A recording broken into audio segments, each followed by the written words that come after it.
கிறிஸ்துவுக்குள் பிரியமானவர்களே, இந்த நாளுக்கான தினசரி தியான வசனம் மத்தேயு எழுதின சுவிசேஷம் 24வது அதிகாரம் 30வது வசனம். மத்தேயு 24:30, Matthew 24:30.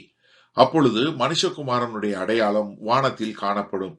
அப்பொழுது மனுஷகுமாரன் வல்லமையோடும் மிகுந்த மகிமையோடும் வானத்தின் மேகங்கள் மேல் வருகிறதை பூமியில் உள்ள சகல கோத்திரத்தாரும் கண்டு புலம்புவார்கள். இப்ப ஆண்டவர் சொல்றாரு, அப்பொழுது மனுஷகுமாரனுடைய அடையாளம் வானத்தில் காணப்படும். என்ன? எல்லாரும் காணக்கூடியதா, யாரும் தப்பு பண்ண முடியாதபடி ரொம்ப அழகா நேர்த்தியா வானத்துல காணப்படும். இது எவ்வளவு ஒரு அருமையான காரியம்! இது என்ன ஒரு அடையாளம்? கர்த்தருடைய மகிமை. மத்தேயு 16:27 சொன்னது போல கர்த்தருடைய பிரசன்ன சக்கீனா மகிமை என்று சொன்னது. யாத்திராகமம் 40வது அதிகாரம் 34-32 சொன்னது போல, 2 தெசலோனிக்கர் 2:8 சொன்னது போல அவருடைய மகிமையின் பிரகாசம். வெளிப்படுத்தின விஷயம் 19:11-14 சொல்லும் போது வான சேனைகள் எல்லாம் அவரோடு சேர்ந்து வரக்கூடியதாக. அப்ப யாருமே உங்ககிட்ட கிறிஸ்து வந்துட்டாருன்னு சொல்ல தேவையில்லை. இது வானமே உங்களுக்கு சாட்சி கொடுக்கும். அப்பொழுது என்ன எல்லா மனுஷகுமாரன் எல்லா சகல கோத்திரத்தாரும் கண்டு புலம்புவார்கள். என்ன? எல்லா மக்களும். ஏன்னா நீ முதல்ல ஏன் புலம்பக்கூடிய மக்கள் என்ன காரணம் தெரியுமா? ஏன்னா அவரை நிராகரிச்சுட்டாங்க, அவருக்கு எதிராக பண்ணிட்டாங்க, அவருடைய பிள்ளைகளை அவங்க சோதனை பண்ணாங்க, துன்பப்படுத்தினாங்க. இப்ப அவங்க நியாய தீர்ப்பை எதிர்நோக்கிறதுனால இஸ்ரவேல் எப்படி அவங்க எதுல மனம் திரும்புவதற்காக அவங்க சொல்லக்கூடியது. ஏன்னா சகரியா 12:10 பார்த்தோம், தாங்கள் உருவ குத்துனவரை நோக்கி பார்த்து புலம்புவார்கள் என்று சொல்லக்கூடியதாக. உலகம் எதுக்காக புலம்பும்? ஏன்னா வெளிப்படுத்தின 1:7 சொல்லும் போது எல்லாமே அவருடைய கிரியை படைக்கப்பட்டவைகள் எல்லாம் எதுக்காக இருக்கு? எல்லாம் அவருடைய மகிமை காண்பதற்காக அழுது கொண்டு இருக்கு அப்படின்னு சொல்லக்கூடியதாக. அப்ப கர்த்தராகிய இயேசு கிறிஸ்து வரும்போது ரட்சிப்பும் நியாய தீர்ப்பும் உண்டாகுது.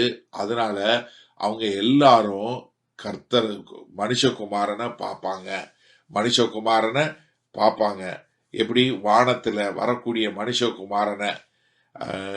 நீங்க எப்படி வானத்திலிருந்து வானத்தின் மேகங்கள் மேல் வருகிறதை, இந்த ராயல் அவருடைய அப்படி வரக்கூடியது தேவனுடைய பிரசன்னத்தோடு, மகிமையோடு, வல்லமையோடு, அதிகாரத்தோடு அவர் வரக்கூடிய ஒரு காரியம். தானியேல் தீர்க்க தரிசனமா சொன்னார் இல்லையா? தானியேல் 7:13 இதோ வானத்திலிருந்து இதுல இருந்து வரக்கூடிய ஒருத்தரை பார்க்க மனுஷகுமாரன் சாயலாய் இருக்கிறார் என்று சொல்லக்கூடியதாக. கர்த்தருடைய பிரசன்னம் எப்பெல்லாம் வருதோ அப்பெல்லாம் அங்க நம்ம ஒரு மகிமையை பார்க்கிறோமா?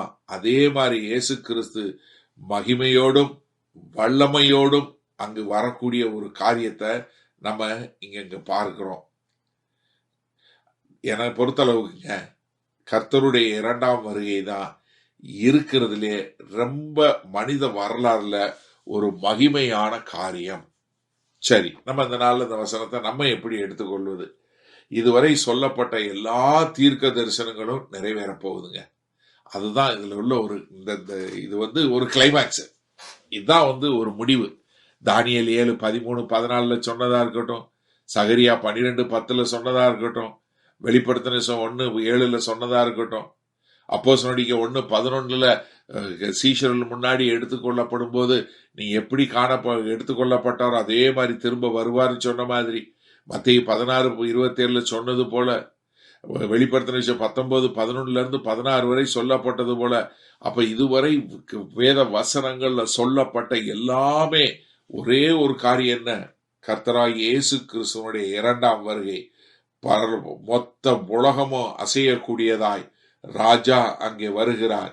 என்ன எனக்கு அருமையானவர்களே, இத மாதிரி ஒரு பயங்கர சந்தோஷமா, ஆண்டவரே நீங்க வரப்போறீங்க, உங்களை பார்க்க போகிறோம், இந்த மொத்த உலகமும் பார்க்க போகுது, இது எவ்வளவு ஒரு மகிமையாக எல்லாரும் காணக்கூடியதாக அப்போ என்ன, ஒரு பரிசுத்த எதிர்பார்ப்பு என்று சொல்லக்கூடியதாக, அப்படிப்பட்ட ஒரு பரிசுத்த எதிர்பார்ப்பு இருக்கிறதுனால நான் இப்ப என்ன செய்யணும் என்று சொல்லக்கூடிய ஒரு காரியத்துல நம்மை உந்தி தள்ளக்கூடியதாக, அப்ப என்ன, மனித வரலாறுல நடக்கக்கூடிய ஒரு மகா பெரிய சம்பவம், ஒரு மகா பெரிய வல்லமையான சம்பவம், கர்த்தராகிய இயேசு கிறிஸ்துவனுடைய இரண்டாம் வருகை. அப்ப எனக்கு அருமையானவர்களே, என்னை போல நீங்களும் ஆண்டவரே உம்முடைய வருகையை எதிர்நோக்கி காத்திருக்கிறேன் அப்படின்னு சொல்லக்கூடிய ஒரு தைரியத்தோட இருக்கிறீங்களா?